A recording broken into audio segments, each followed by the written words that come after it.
तीन तलाक क्या चीज़ हो गया था? बड़ी खतरनाक है जी तीन तलाक। हाँ, समझते हैं तीन तलाक के बारे में?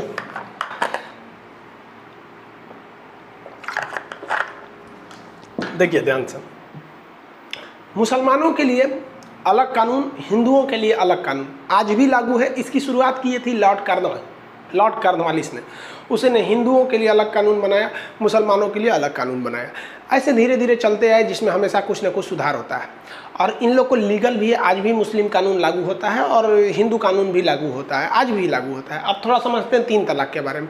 निकाह क्या है? मुसलमानों में विवाह को निकाह कहते हैं। निकाह मतलब होता है इकरारनामा, एग्रीमेंट। तो एक्चुअली में इस्लामिक परंपरा के हिसाब से मैरिज इज एन एग्रीमेंट। इसलिए जब निकाह होगा ना, जैसे मान लीजिए मेरी शादी होगी तो हमसे मौलवी साहब पूछेंगे कि आपको फलां लड़की के साथ बिना किसी दबाव में, और जो अगर मान लीजिए वो दहेज दे रहे हैं, कैश पैसा दे रहे हैं, तो वो बोलेगा कि उन फलां लड़की का नाम बोलेगा कि इस लड़की के साथ आपको निकाह कबूल है। तो अगर हमको कबूल है तो हम बोलेंगे जी कबूल है। तो जब हम ये कबूल बोलेंगे ना, तो उस वक्त लड़की के भाई, चाचा, मतलब लड़कियां के 10-5 गो कम से कम रिश्तेदार लोग वहाँ खड़ा होकर सुनेंगे कि ये खान साहब सही में बोल रहा है कि नहीं, कि कहीं दबाव में बोल रहा है। अगर दबाव में शादी करेंगे तो दिक्कतें ना होगा, तो बोलेंगे कबूल है। तो मौलाना साहब उन गवाहों को कहेंगे कि आप देख रहे हैं ना गवाही, सब लोग सुन लिए ना? तो कहें हाँ। तो एक पेपर पे साइन कर देंगे मौलाना साहब, हाँ। अगला पलटेंगे, वहाँ पहले से लिखा रहता है, क्या आपको इस लड़की के साथ निकाह कबूल है? हम कहेंगे जी कबूल है। फिर पूछेंगे कि हाँ, मतलब पूरा लंबा लाइन होता है कि इनकी लड़की है, बिना किसी दबाव में बामोहब्बत, मतलब अपने दिल से आप निकाह को कबूल करते हैं। 3 बार कर देंगे तो हो जाएगा, और उसका रसीद मिल जाएगा। लीजिए, मतलब एक होता है ना, एडमिशन कराइएगा तो कहीं रसीद मिल जाता है, एक पेपर वर्क की तरह होता है, वो चीज़ है। तो ये बुरा नहीं है भाई, देखिए एक तो रसीद मिल जाता है, क्या बुरा है वहाँ पर। लेकिन आगे जाके देखिए पूरा तीन तलाक का मैटर किया, यहाँ तक में हो गया, शादी हो गया। अब वो लड़कियाँ शादी कर रही है कि नहीं? अब हमारे मौलाना साहब हमारे साथ आए होंगे, जब बारात ले गए होंगे ना, तो एगो मौलाना साहब को ले गए होंगे हम अपने साथ में। अब हमारे मौलाना जाएंगे वो लड़की के पास। अब लड़की जब रहेगी ना, तो एक कमरा में रहेगी, पर्दा ढका रहेगा, पर्दा के ए पार रहेंगे मौलाना साहब, पर्दा उस पार लड़की रहेगी। और हमारे चाचा, पापा, भाई जो 18 साल से ऊपर के बालिग लोग, वो भी पर्दा के पीछे रहेंगे सुनने के लिए कि वो बोल रही है कि नहीं। हाँ, तो मौलाना साहब पूछेंगे, मैं दुल्हन आपको खान सर के साथ बिना किसी दबाव में बामोहब्बत निकाह कबूल है? अब कहेगी जी कबूल है। अब कहीं कहेगी ना, तो कोई उसकी मम्मी खोदेगी, वो तो कबूल है कबूल है। तो हमारे घर वाला कहेगा से निकाह ना करेंगे, चलिए जबरदस्ती कर रहा है, सब पहले से फसल है कहीं मतलब समझ रहे हो ना, गवाह को इसीलिए रखा जाता है। तो यही है गवाह का।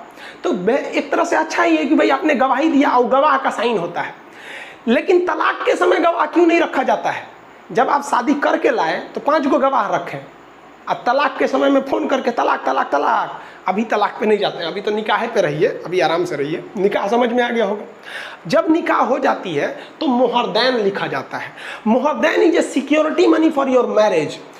दूल्हा जो होता है ना, उससे मोहरदैन लिखवाया जाता है। मोहरदैन एक पैसे की रकम होती है। जैसे हम लिख दिए कि मोहरदैन में हमने लिख दिया 10 लाख रुपया, लिख के साइन कर दिए, तो वो मेरी शादी के लिए मोहरदैन हो गया। अगर आगे जाकर हम अपनी पत्नी को डिवोर्स देते हैं, तलाक देते हैं, तो हमें वो तलाक तब तक वैलिड नहीं होगा जब तक हम मोहरदैन में लिखे रकम, यानी उस पैसे को उस पत्नी को न दे दे कि हाँ लो भैया, इससे अब तुम तब तक गुजारा भत्ता कर लेना जब तक कि तुम्हारी दूसरी शादी नहीं हो जाती है। तो मोहरदैन क्या, as a security money of marriage हो जाता है।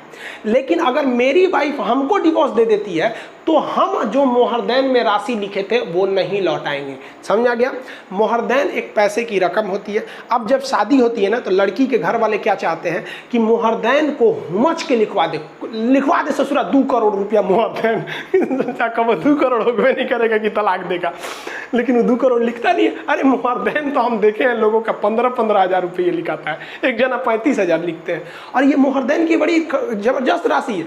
एक परंपरा है मुसलमान में कि वो जो पुरुष होते हैं ना, देखिए आज डिवोर्स का और 4-4 गो बीवी रखने का, इसका अगर आप एक सटीक और एक लॉन्ग टर्म अगर आप उपाय देखते हैं, तो उसका एक ही उपाय है कि लोगों को शिक्षित करके उनकी मेंटलिटी को बढ़ाइए और वो एक सामाजिक ढंग से सोचें, वैज्ञानिक ढंग से सोचें, न कि पुरानी रूढ़िवादी ढंग से सोचें। ये एक सटीक उपाय होता है। तो मुस्लिम जो होते हैं ना, वो अपनी पत्नी को जीवन काल में ही मुहरदैन लौटा देते हैं। ऐसा कहा जाता है कि भाई ये मेरे लिए तुम्हारे लिए एक उधार है, मतलब ऐसा नहीं कि डिवोर्स देंगे। अगर खुशहाल ज़िंदगी जी रही है, बाल बच्चे हो गए, बुढ़ापा आ गया, तो उनको मतलब खुशी से मुहरदैन लौटा देते हैं कि भैया लो तुम ही खुश रहना, हम तुम्हें डिवोर्स नहीं दे रहे हैं, लेकिन हम एक सांकेतिक रूप से कि हम लोग खुश हैं। तो ये तो परंपरा रह गई भाई, ये तो खुशहाली का बात है। बात तब आती है जब तलाक की बात आती है, तो तलाक देंगे तो मुहरदैन की राशि आपको लौटानी पड़ेगी।